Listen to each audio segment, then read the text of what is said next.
এদিকে অতিরিক্ত যানবাহনের চাপ এবং বৃষ্টির কারণে ঢাকা-টাঙ্গাইল যমুনা সেতু মহাসড়কে প্রায় ৪৫ কিলোমিটার এলাকায় যানজট রয়েছে। কোথাও কোথাও আবার ধীর গতিতে চলছে গাড়ি। এ বিষয়ে আমাদের সাথে আরো বিস্তারিত জানাতে মহাসড়ক থেকে যুক্ত হয়েছেন সহকর্মী কাউসার আহমেদ। কাউসার, সকাল থেকে আপনি আমাদেরকে জানাচ্ছিলেন যে দীর্ঘ যানজটে বেশ ভোগান্তিতেই পড়েছে। এখন কি পরিস্থিতি দেখছেন? বেলা বাড়ার সাথে সাথে খুব বেশি সময় নেই ঈদের আর।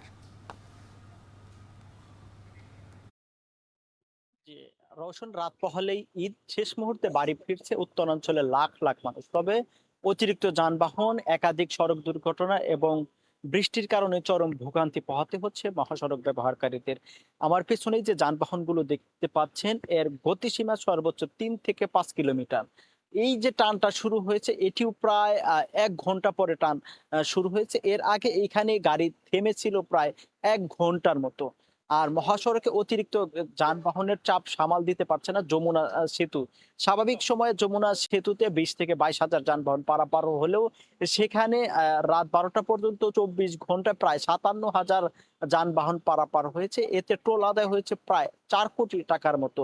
আর যমুনা সেতুতে একাধিক সড়ক দুর্ঘটনা, একাধিক যানবাহন বিকল। এছাড়াও যমুনা সেতুর সংযোগ সড়ক এবং ঢাকা-টাঙ্গাইল যমুনা সেতু মহাসড়ক, এই অংশতে একাধিক যানবাহন বিকল, সড়ক দুর্ঘটনা এবং বৃষ্টি সব মিলিয়েই এই যানজটের সৃষ্টি হয়েছে। আমার পিছনে লক্ষ্য করলে দেখতে পাবেন যে পেছনে কিন্তু এখনো যানবাহন থেমে আছে। যানবাহনগুলো সামনের দিকে যাচ্ছে না। বিশেষ করে খোলা ট্রাক, পিকআপ যারা যাচ্ছে, মোটরসাইকেলে যারা যাচ্ছে, তাদের ভোগান্তিটা কয়েক গুণ বেশি।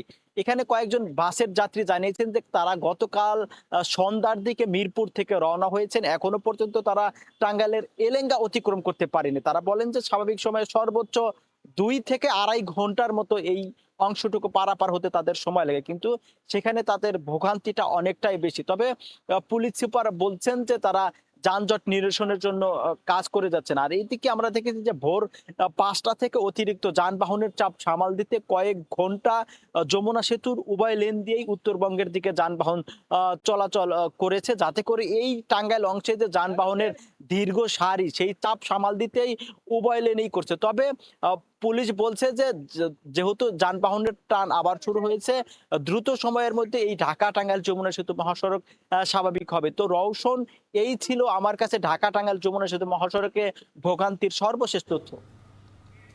ঢাকা-টাঙ্গাইল মহাসড়কের ঈদ যাত্রার খবর জানাচ্ছিলেন কাউসার আহমেদ।